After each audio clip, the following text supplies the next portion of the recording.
Okay, we're rolling.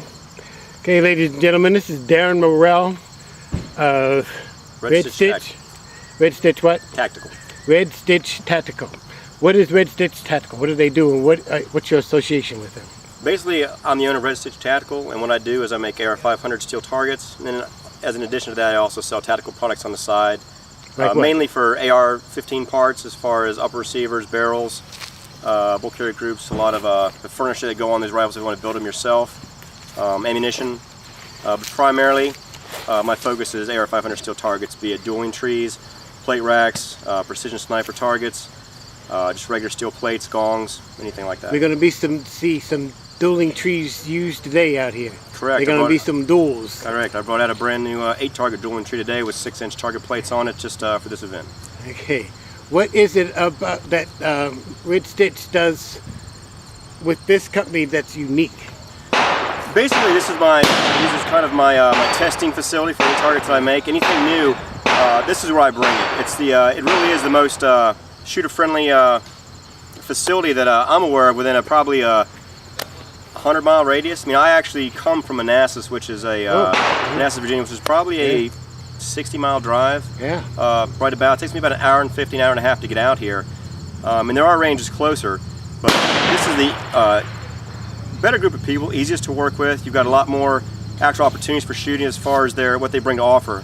As far as a 25-yard line, a 50-yard line, a 100-yard line, a 400-yard line, you basically can try multiple different types of targets at the same time throughout the day by putting different things in different areas. Not all targets are made to be shot at the same distance. Obviously, we're not going to put a dueling tree, which is primarily for pistols, out at a 400-yard line. However, I can take out, the Duncan hostage target, which is a 2/3 of a full-size IDPA plate with basically a 6-inch plate that swings back and forth to represent a hostage behind them. What does an IDA plate mean? IDPA is basically the same as IPSC, which is they're the competition shooting organizations in the country. A lot of it's basically not nearly as much steel as it is mostly on paper targets and things of that nature, but it's the standard that you have for the sort of silhouette sizes. So you have an IDPA or IPSC full-size silhouette, and they'll have cutaways at down zero section where you take that down to a 2/3 size silhouette.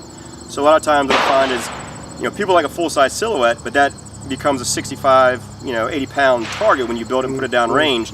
And if you're someone who has to carry that back and forth all the time, that can be rather taxing. So what people will rather do, sometimes will buy the smaller ones. You might get the 2/3 version.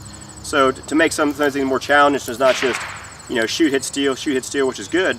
You make them more reactive. So I put basically a head swinger plate on the Duncan hostage target. So the idea is that you hit the 6-inch plate up over the shoulder. Once you do it, swing to the opposite side of the target, do the same thing, shoot it back, so you can actually focus on your precision shooting more. And at the same time, I have the full-size precision sniper target, which has a cutaway in the head area, the old T-zone, and then you basically have a 5-inch circle in the chest area with an 8-inch plate that swings out. So you can really focus on more precision shooting, and those are the kind of targets you put out at your 100, your 400-yard line, things like that, where you can go over your 50-yard lines and your 25-yard lines, work on your dueling trees, your plate racks, your small, what I call a mini stitch target, which is about 12 inches wide, 14 inches tall. Just steel targets, you can get instant feedback when you hit steel. Who would use a 400-yard target? Anybody who likes to shoot, basically rifle shooters. A lot of people like to focus on, I guess you'd have two classes of people, I would say. You have some people like just go range and shoot, and you'll see a lot of times with a rifle, they'll focus on the 100-yard line, shoot groups on paper. Once you start getting some more distance out there, it becomes a lot more difficult. There's a lot more involved when you start using scopes and you start to do range estimation. You're not so much here if you know it's on the 400, 300, 200 where you set it out. Right. However, wind comes into play, elevation comes into play, things like that. So you start taking out different calibers of weapons, you want to put those farther away because there's no point to shoot really 308s when you start shooting at 100 yards. That's a caliber that's made to shoot much longer range. So you have a lot of guys who will come out here who might have a military background, anything like that, a CIA, FBI background kind of thing. So this is a more tactical range. Right, they'll get into a tactical environment where they want to shoot longer range, where they can actually get on target and focus on the fact that you have a lot small area of mistakes you can make. It's easy to do that with paper, but steel gives you instant feedback and you can see right away that you hit what you're aiming at. Okay, excellent. What do you say about the Ray and the personnel, the people that run this place? The personnel here, I've been out here for about the last year and a half or so. I come out here probably about twice a month. I'll bring up something new, or I'll just come up to shoot myself and bring some friends out here. And once again, so it goes back to, like I said, this this is the most shooter-friendly range operation I'm aware of in this whole area. And I was in the Marine Corps for 16 years. I've been to a lot of ranges.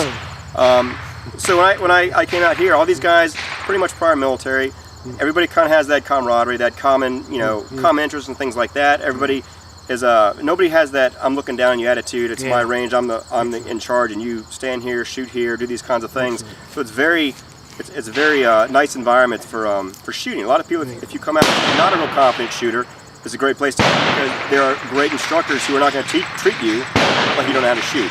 They're going to help you. They're going to work with you. Just a good group of people, good personalities all around. Very helpful. How important is it to you how strict they adhere to the alcohol, tobacco, and firearms ATF? Regulations? How important is it to me? Yes. Well, I think it's very important for anybody, any range you'd go to, just because that's a giant safety issue for one thing. Nobody wants to go to a range that's unsafe. Nobody wants to go to an environment where shitty things are going on. Range? I would rate this range, like, once again, very high. I mean, I've never seen any type of violation type thing that I'd even consider that. The big benefit I see here is that they're not really oppressive about it. They're very focused on safety as far as control and stuff like that, but they're not really. You don't have that presence where someone's standing over your shoulder telling you how to do it. Right. So you know you've got safety involved. You know you've got range masters behind you. You just don't feel it. So there are people that are actually maintaining good range. They are watching the range. They're hot and cold. You might not notice it. They're actually there, making sure that no one's going down range. You've got good muzzle awareness. You've got good trigger control. People are actually executing good fundamentals of marksmanship.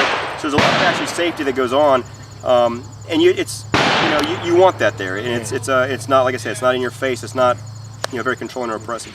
Thank you very much. I really appreciate that. Thank you.